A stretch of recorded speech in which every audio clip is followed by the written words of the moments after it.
1945, c'est la fin de la guerre. Maintenant, on peut reprendre espoir. Maintenant, on peut recommencer vraiment à vivre. À cause des restrictions du gouvernement fédéral, plusieurs avaient été obligés de faire des économies, d'autant plus qu'ils ne pouvaient pas acheter bon nombre de biens. Maintenant, tout va réapparaître. La censure disparaît, la main-d'œuvre maintenant devient beaucoup plus libre, les salaires sont libérés, le rationnement est chose du passé. Et dans les magasins, réapparaissent les appareils électriques. Maintenant, on peut songer à s'acheter une automobile et même avoir des pneus neufs. La construction reprend à la campagne, où le Crédit agricole permet aux propriétaires terriens soit de rénover d'anciens bâtiments, soit d'en construire de nouveaux.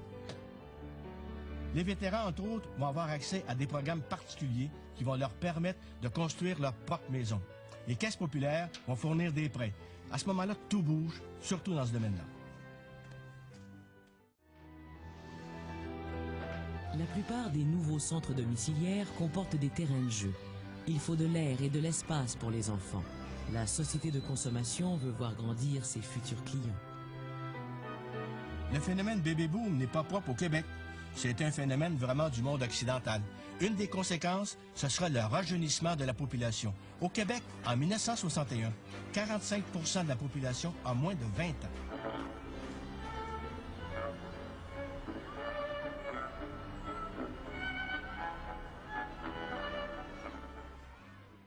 Les parents doivent envoyer leurs enfants à l'école jusqu'à l'âge de 14 ans. Après, ils peuvent les retirer. Bien des francophones ne se gênent pas pour le faire, avec le résultat suivant, 3 fois moins de francophones que d'anglophones atteignent leur 11e année. Et d'après les statistiques, seulement 13 élèves sur 100 dépassent la 11e.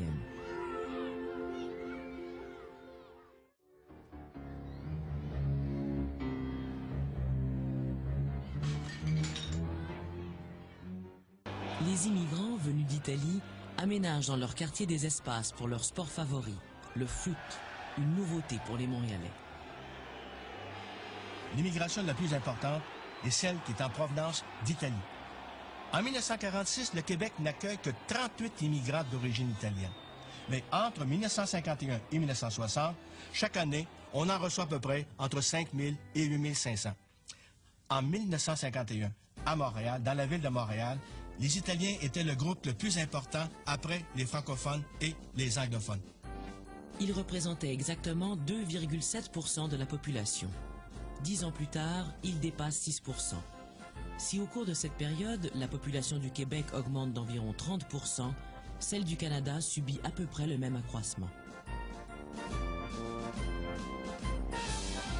De sorte que l'importance numérique du Québec au sein du Canada demeure à peu près la même. Les développements de la province de Québec dans le domaine industriel sont fantastiques.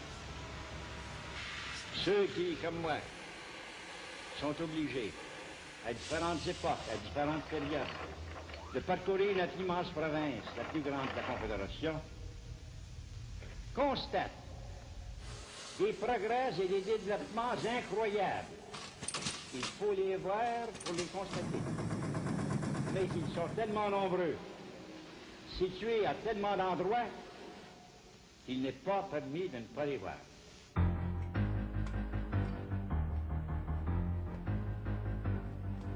Il n'y a pas que les multinationales qui font du progrès. Des entreprises canadiennes-françaises connaissent un développement extrêmement rapide. Citons pour mémoire les Bombardier, les Vachon, les Simard, les Briand. Leurs entreprises peuvent maintenant compter sur un plus grand nombre de diplômés universitaires, ingénieurs ou architectes.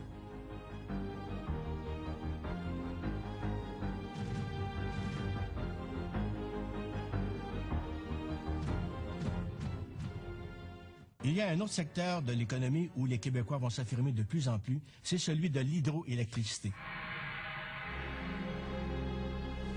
Pour répondre aux besoins accrus d'énergie, Hydro-Québec, fondé en 1944, va agrandir les centrales déjà existantes et en construire plusieurs autres.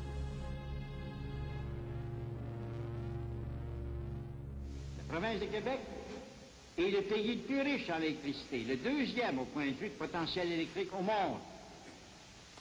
C'est l'endroit où l'électricité sert le plus de monde. La région qui se développe le plus rapidement, c'est la Mauricie, grâce à la rivière Saint-Maurice. Une rivière tumultueuse, parfaite pour la construction de barrages. Les nouvelles usines auront ainsi accès à des sources d'énergie quasi inépuisables. L'idée de nationaliser le système hydroélectrique, née dans les années 30, réapparaît.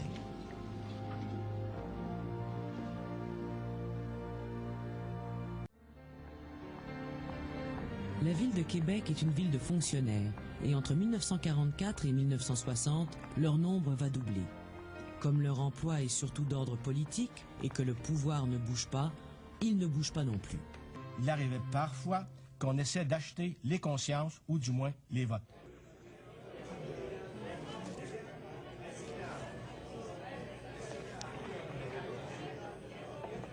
Une autre façon de gagner les élections, c'est la personnification. En langage populaire, c'est le passage de télégraphe. Certaines personnes, munies d'une fausse identité, étaient payées pour aller voter à la place d'une autre, un absent, un malade ou une personne défunte. La légende raconte que dans un petit village de la Beauce, un jour d'élection, il s'est retrouvé dans l'urne de scrutin plus de votes qu'il n'y avait d'électeurs légitimes. On a alors demandé au Premier ministre de commenter la chose et il a tout simplement répondu « Cela montre l'enthousiasme de la population pour l'Union nationale ». La corruption et le patronage qui existent à l'époque de Duplessis en surprennent bien peu. Peu sont scandalisés de ce qui se passe, car on sait que ça se passe ailleurs, dans d'autres provinces, que ça se passe au niveau fédéral, ça s'est passé avant, ça se passera après. On sait fort bien qu'au cours de la Deuxième Guerre mondiale, des industriels se sont enrichis de façon outrageuse avec l'industrie de guerre.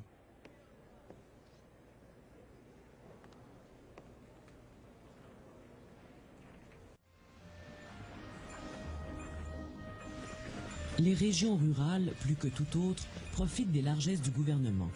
Dans chaque comté, un homme important, l'organisateur de l'Union nationale, préside à la distribution des contrats. Chaque contrat comporte une clause illicite, en vertu de laquelle le contracteur verse au parti de l'Union nationale environ 10%. Ainsi s'enrichit la caisse électorale, sans oublier l'argent des amis du parti. Qu'est-ce qui tenait à une certaine affection pour Duplessis? Qu'est-ce qui tenait au patronage, à la corruption? C'est bien difficile à départager, mais Duplessis incarnait une certaine image de la population canadienne-française. Mais il faut dire que c'est une image qui était loin d'être acceptée par tout le monde chez les Canadiens français. Et un endroit où Duplessis n'était pas populaire du tout, c'est chez les intellectuels, qu'il appelait des pelleteux de nuages, les poètes. Mais les poètes le lui rendaient bien.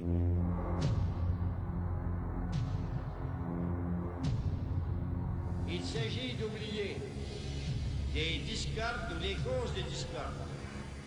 Il s'agit de réaliser que nous sommes le gouvernement de tout le peuple de la province de Québec, indépendamment des convictions politiques et indépendamment de l'approbation ou désapprobation que nous avons reçue. En 1948, il y avait un groupe d'artistes, d'intellectuels qui avaient signé un manifeste, le refus global. Le texte du refus global est loin de faire la manchette des journaux.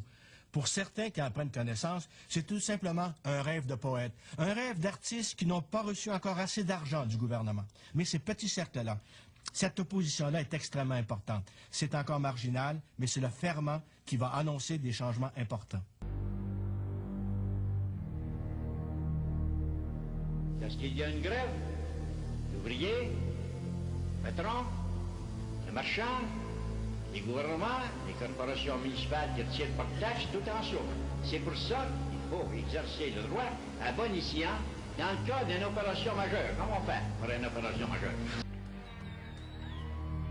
La période où Maurice Duplessis est au pouvoir est marquée par de nombreuses grèves, mais qui n'ont pas toutes les mêmes motifs de déclenchement. Il y a la grève dans le textile à Valleyfield, mais la plus importante, la plus marquante, la plus populaire, c'est sans doute celle dans l'amiante en 1949.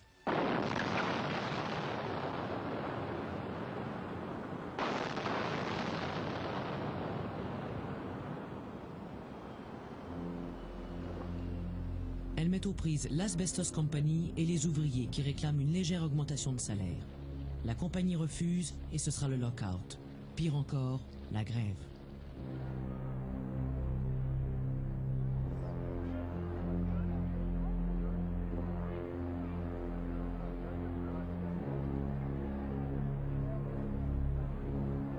police intervient, c'est l'affrontement.